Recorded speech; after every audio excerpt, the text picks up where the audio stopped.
From Hollywood, it's time now for... Johnny Dollar. Johnny, this is Byron Kay at Intercoastal Maritime and Life in Boston. Hello, boy. Remember Hurricane Audrey? Back in the latter part of June, sure. Must have hit your company pretty hard. Yes. But if anybody ever needed help, it was those people down in Louisiana and neighboring states. Yeah. So we've paid up the claims just as fast as they've come in. Except for one. Oh, what's that? One we received only a couple of days ago. Okay, bye. Give me the dope and I'll head for Louisiana on the first plane. Wrong direction, Johnny. Huh? Texas? No. Oklahoma? Arkansas? Buffalo, New York. What? And I think you'd better run over here and let me give you some facts. Yeah, I think I'd better.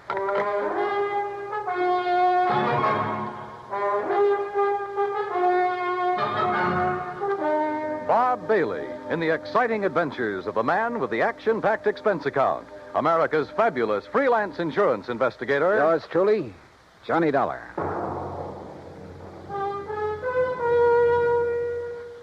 And now, Act One of yours truly, Johnny Dollar.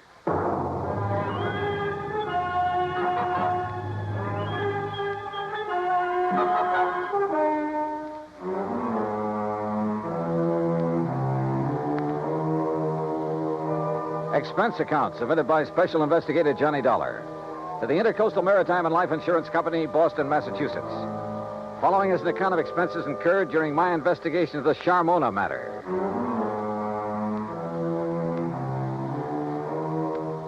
Expense account item 1, 1845. Plane fare and incidentals, Hartford to Boston, and a cab to Byron Kay's office in the Little Building. Glad to see you, Johnny. Hi. I'm glad you can take this on for me. Sit down. Okay, thanks. Ever hear of Charles Francis Keeley? Keeley? A very much reformed man, Johnny, who was apparently making a valiant try to live down some of the things he did earlier in his life. Like what? Well, he was I guess you'd call him a promoter, stock manipulator, that sort of thing. The point is, he made himself a lot of money a few years back until the authorities, the Securities Exchange Commission and so forth, put a stop to his fancy dealing. Sounds like a real nice guy. In any event, he had enough money by the time he quit to live pretty well. Nice home, beautiful wife, 62-foot cruiser, and that, by the way, is our biggest problem. Oh, I wish my biggest problem was a 62-foot cruiser. It is, Johnny. Now. Then tell me all. Yes. Early in June, he took his boat across Lake Erie to Detroit to have some work done on it at the Detroit Yacht Basin. Then, a couple of days before the end of the month, he started back for Buffalo. Oh, yeah, that hurricane was moving north about then, wasn't it? Yes, it was. And his failure to appear in Buffalo within a reasonable time didn't worry his wife a bit. Often before making that same trip, he'd stopped off in Cleveland to visit some of his old cronies. Uh-huh. But by July 20th, she began to get worried. She called the friends in Cleveland. They hadn't seen him. Then she called the Coast Guard. No word. A few days later, a couple of the life preservers from his boat washed up on the south shore of Erie near the little town of Lindsay. Ah. That enough for you, Johnny? How much insurance did he carry? On himself, $35,000. On the boat, $106,000. I see. Okay, bye. I'm on my way. Expense account item 2, transportation to Buffalo, where I signed in at the Statler Hotel. Item 3, $5.20 for dinner. Then taxi, that's item 4, to the Keeley home north of Delaware Park on Colvin Avenue. I don't know just what I'd expected Keeley's wife to look like. Suffice it to say, I was pleasantly surprised. She was young, tall, blonde, and beautiful, with eager, sparkling eyes and none of the signs of grief I'd anticipated.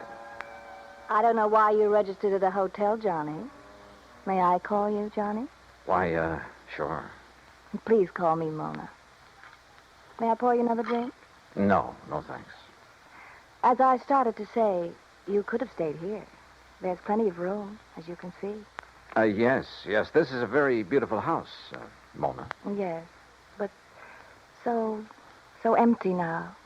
I get terribly lonely, Johnny. Well, of course, I don't blame you.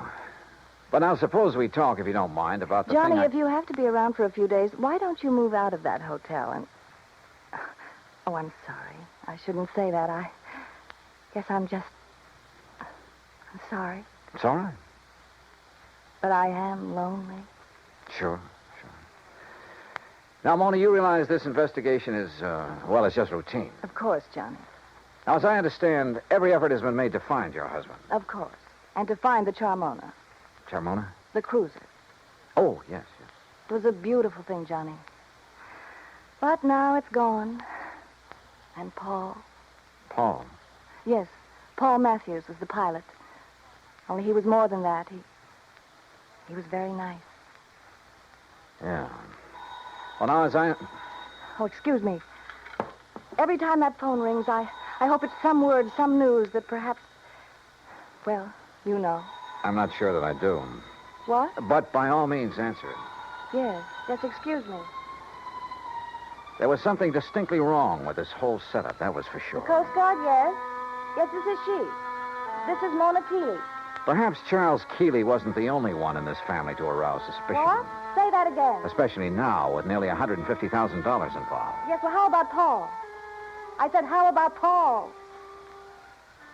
Then, when she finally finished with the phone call, came a couple of other surprises. Thank you. Johnny, he's all right. Huh? That was the Coast Guard. They found him. He's all right.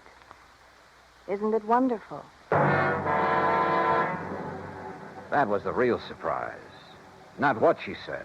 Isn't it wonderful? Nor even the way she said it. But something deep back in her eyes that gave her away, that told me beyond the shadow of a doubt that she was lying through her teeth.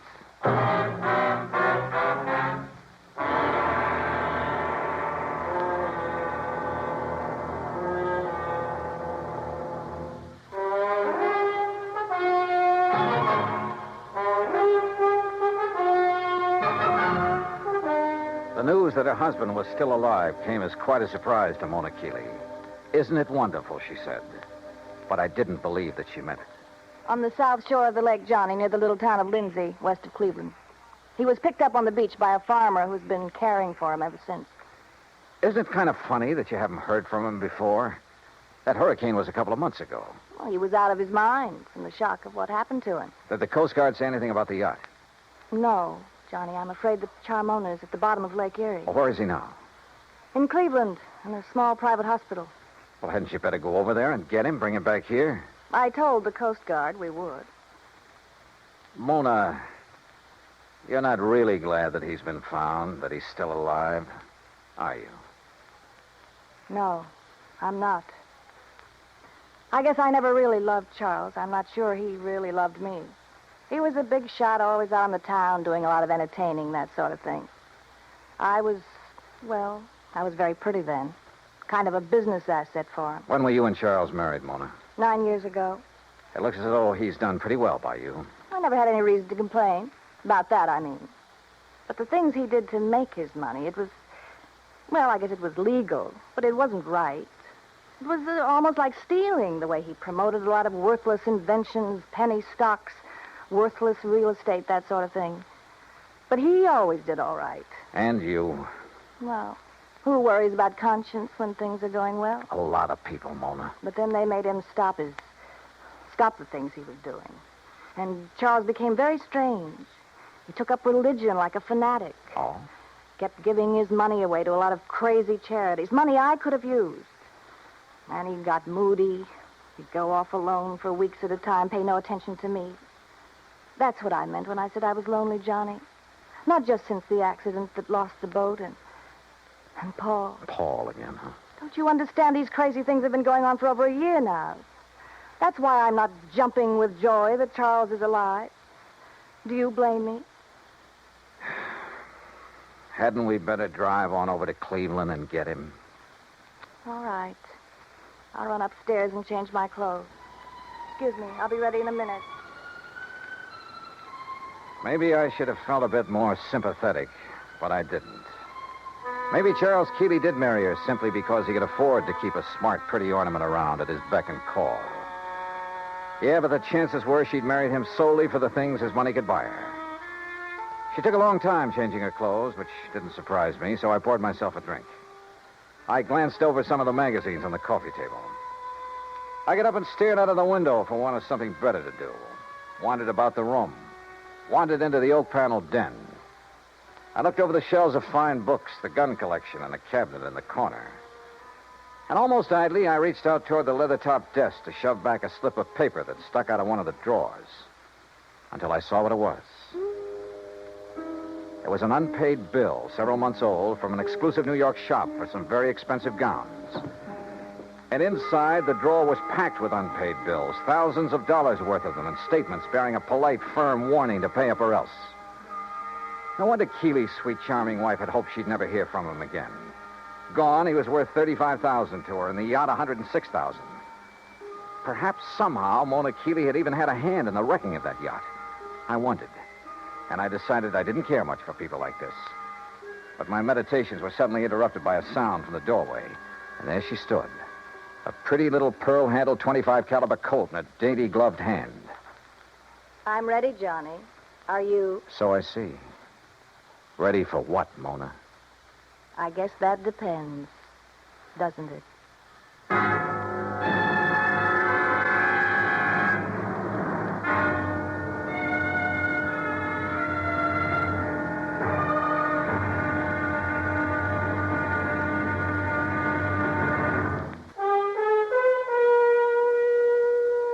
Mona Keeley stood there in the door of the den, a .25 caliber Colt in her hand. For she'd caught me going through the drawer of a desk, through papers that showed only too clearly why the loss in a storm of a $100,000 yacht might well have been carefully planned. Why she wished that her husband had gone down with her. You shouldn't have done it, Johnny. You shouldn't have looked in that desk. Pretty good proof, isn't it, Mona, that the wreck of the Charmona was no accident. I don't know how your husband worked it and still managed to get back to shore alive. You don't know what you're talking about. But he almost didn't make it, if what you've told me is the truth. Maybe that's because he didn't anticipate that the storms from Hurricane Audrey would hit Lake Erie. Maybe it's because... Well, we'll soon find out. Will you? Yes, when we drive over to the hospital in Cleveland and talk with him, if he's really there. Oh, he's there, all right. And you and I are going for a drive, but not to Cleveland. All right, now. Oh, put that thing down, Mona. Sorry, sweetheart. That little thing in your hand is about as accurate as a slingshot. Now, why don't you... No, don't move. I still don't get it, though. Oh? What? And I'm sure you must have been in with your husband on his deliberate sinking of the yacht. If you think Charles sank it deliberately, Johnny, you're all wrong. Then I certainly don't get it. Because if... Oh, now, wait a minute. You've made a couple of cracks about... What was his name? Paul? Do you want to know the truth? Paul was the pilot for Charles, and there's been no word about him. So he must have gone down with the Charmona. That's why I'm lonely and feel the way I do. Mona, this whole thing smells worse to me every minute. He was young, and he was kind, and he loved me. I was glad when they found that Charmona had gone down, because the money for it would be mine. And I could get free of Charles, and Paul and I could... That's why I hoped Charles was gone. Yeah, another $35,000 for you. You're about the crummiest lot I've ever run into. Look at this, Mona, here on the desk. What? This solid gold table lamp. What about And it? there beside you, that expensive mirror. What are you talking about? Well, look. Why did you do that? To get this gun away from you. No. Oh, you. A lot of good this would have done you with the safety on. I'll kill you for this, Johnny. No, I don't think so. And I don't think the police would like it if you tried. Oh, no. Do you think they'd blame me for trying to stop you from going through the papers in my desk? For shooting you? No. Wait. I didn't mean that. I couldn't have shot you, Johnny. Johnny? Before we go, is there anything you'd like to tell me? Go? Where? Is there anything you'd like to tell me about why Charles really sank the Charmona? No. And I don't think you'll ever know how and why the Charmona went down. Want to bet? No, stay right there. Now I've got the gun, remember? Hello? What? Charlie? No. This is a friend of the family. Oh, well, this is Harry Nelson. You gave me a real start. I thought Charlie'd come back from his watery grave. He has, Mr. Nelson. What? Yes, he's in a Cleveland hospital. He's okay. Oh. Well, then I'll talk to him when he gets back. You see, I'm the man who was going to give him $98,000 for the Charmona when he got her back from Detroit. Oh? Oh, yeah, sure. But since the Coast Guard tells me she was a complete loss, well, naturally, I think I ought to have my deposit back. I'm sure you'll get it, Mr. Nelson. Yeah, okay, Mr. What did you say your name is? Bye. Who was that? Someone who threw some very interesting light on this whole matter. Come on. Where? Our little drive, remember? To Cleveland. During the 5-hour drive to Grace Hospital on the outskirts of Cleveland, I questioned her, using every trick I could, but she refused to talk. The theory that Charles Keeley had deliberately sunk his yacht had gone up in smoke. If he had a buyer for it, he wouldn't need to try to collect the insurance on it. But I still knew the whole case was anything but lily white, and hoped that Keeley could explain a few things. When we arrived at the hospital, there was a police lieutenant in Keeley's room and a stenographer. When she saw them, Mona gasped slightly and sank into a chair, to which the lieutenant promptly handcuffed her. As Charles Keeley talked, the whole case became crystal clear, and at the same time about as sordid as anything I'd ever heard. I should have realized what was up when Paul Matthews suddenly refused to make the trip back to Buffalo with me. He was my pilot, Lieutenant. I phoned the Coast Guard about him as soon as... Yes, sir. It was on the Coast Guard's tip that we ordered Paul Matthews picked up. Picked up. Then he's all right. Shut her up, Lieutenant, or get her out of here. As I started to say, they not only picked him up, but found where he bought the various parts for the little device he used. Good. Device? What are you talking about, Lieutenant? Let me tell him. Sure, go ahead, Mr. Keeley. Then this stenographer will have it all down on the record. I should have known what was up when Paul suddenly decided not to go back with me just before sailing time.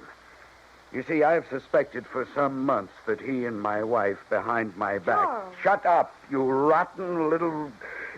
Go on, Mr. Keeley.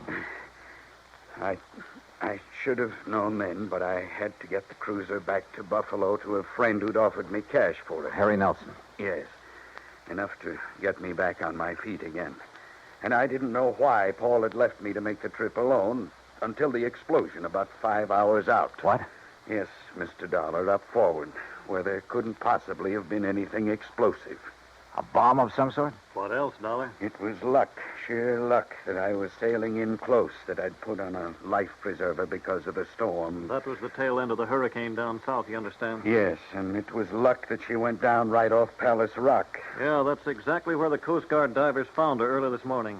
A hole as big as a house blown out of her front end. Yes, that storm, that hurricane may have taken a lot of lives, but it saved mine.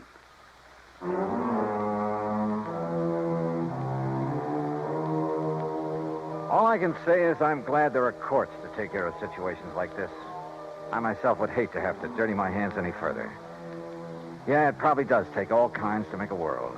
But believe me, the world would be a lot better off without some of those kinds. The claim on the yacht, sure, it'll have to be paid. And to a man I honestly think is trying to live a decent life for a change. Expense account total, including incidentals, and the trip back to Hartford, $103.80. Yours truly, Johnny Dollar.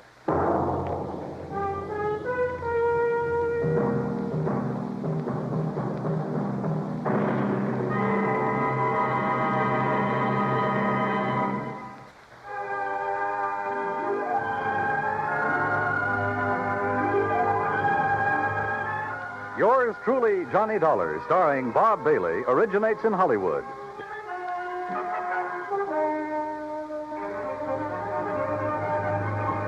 This is Dan Cubberly speaking.